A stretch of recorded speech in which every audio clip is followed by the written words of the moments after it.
Kejadian pasal 10. Daftar bangsa-bangsa keturunan Sem, Ham, dan Yafet.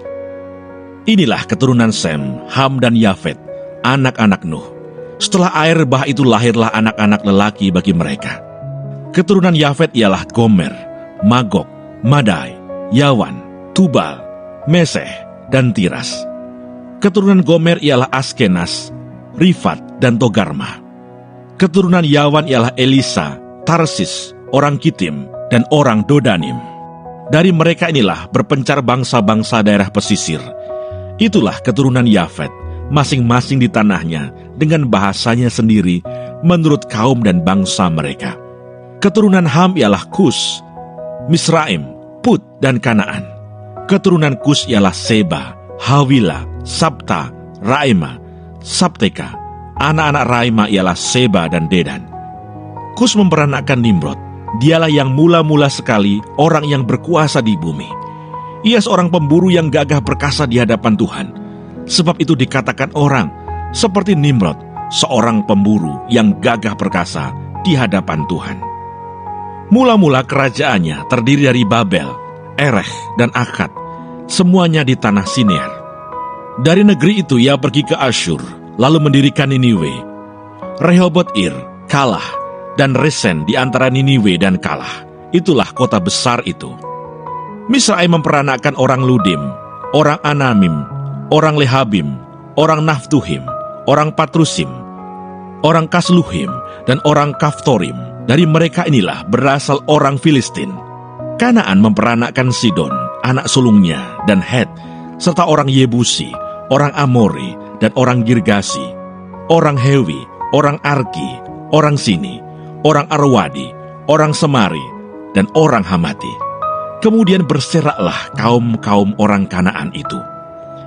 Daerah orang Kanaan adalah dari Sidon ke arah Gerar sampai ke Gaza, ke arah Sodom, Gomora, Atma, dan Seboim sampai ke Lasa. Itulah keturunan Ham menurut kaum mereka, menurut bahasa mereka, menurut tanah mereka, menurut bangsa mereka. Lahirlah juga anak-anak bagi Sem, bapa semua anak Eber, serta abang Yafet. Keturunan Sem ialah Elam, Asyur, Arpaksyad, Lut, dan Aram. Keturunan Aram ialah Us, Hul, Geter, dan Mas. Arpaksyad memperanakkan Selah, dan Selah memperanakkan Eber. Bagi Eber lahir dua anak laki-laki. Nama yang seorang ialah Peleg, sebab dalam zamannya bumi terbagi, dan nama adiknya ialah Yoktan. Yoktan memperanakkan Almodad, Selef, Hasarmafet dan Yerah, Hadoram, Usal dan Dikla, Obal, Abimael dan Sheba, Ofir, Havila dan Yobab. Itulah semuanya keturunan Yoktan. Daerah kediaman mereka terbentang dari Mesa ke arah Sefar, yaitu pegunungan di sebelah timur. Itulah keturunan Sem menurut kaum mereka, menurut bahasa mereka, menurut tanah mereka, menurut bangsa mereka. Itulah segala kaum anak-anak Nuh menurut keturunan mereka, menurut bangsa mereka. Dan dari mereka itulah berpencar bangsa-bangsa di bumi setelah air bah itu. Shalom.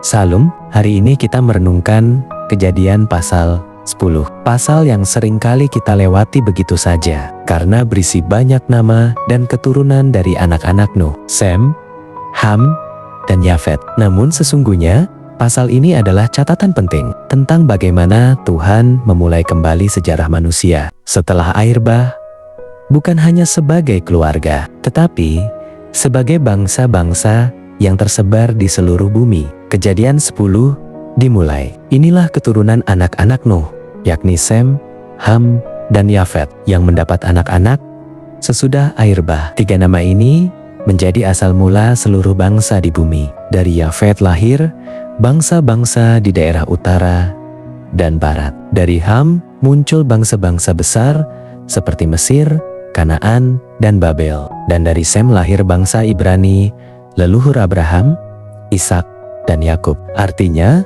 Tuhan memegang kendali penuh atas sejarah manusia. Tidak ada bangsa, ras, atau suku yang muncul secara kebetulan. Setiap bangsa ada karena rencana Tuhan yang berdaulat. Jadi ketika kita membaca daftar nama-nama di pasal ini, kita sebenarnya sedang melihat jejak kesetiaan Tuhan yang menepati janjinya kepada Nuh bahwa bumi akan kembali dipenuhi manusia. Pasal ini juga menunjukkan bahwa semua bangsa berasal dari satu keluarga. Kita semua berasal dari Nuh, dari satu sumber kehidupan yang sama. Ini mengingatkan kita bahwa tidak ada bangsa yang lebih tinggi dari yang lain. Kadang dunia membeda-bedakan manusia berdasarkan ras, warna kulit, atau asal-usul. Tetapi Alkitab berkata, semua manusia adalah ciptaan Allah yang satu. Ia bukan hanya Tuhan bagi satu suku atau satu kelompok, tetapi Tuhan bagi seluruh dunia. Dan dari bangsa-bangsa inilah, di kemudian hari, Tuhan akan memanggil Abraham, dan melalui keturunannya, Yesus Kristus lahir untuk menyelamatkan semua orang. Jadi, Kejadian 10 bukan sekadar daftar nama, tetapi awal dari kisah penebusan, rencana Tuhan untuk menjangkau setiap bangsa dengan kasih-Nya. Menariknya, di pasal ini juga kita melihat munculnya tokoh Nimrod, keturunan Ham. Ia seorang pemburu yang gagah perkasa di hadapan Tuhan dan mendirikan kota Babel. Dari sinilah nanti akan muncul kisah Menara Babel, Kejadian 11, yang menggambarkan manusia ingin membesarkan diri dan melawan Allah. Tetapi tidak ada yang bisa menghentikan rencana Tuhan. Amin. Amin. Jadikanlah firman menjadi kesukaanmu. Suka firman. Tuhan Yesus Kristus memberkati.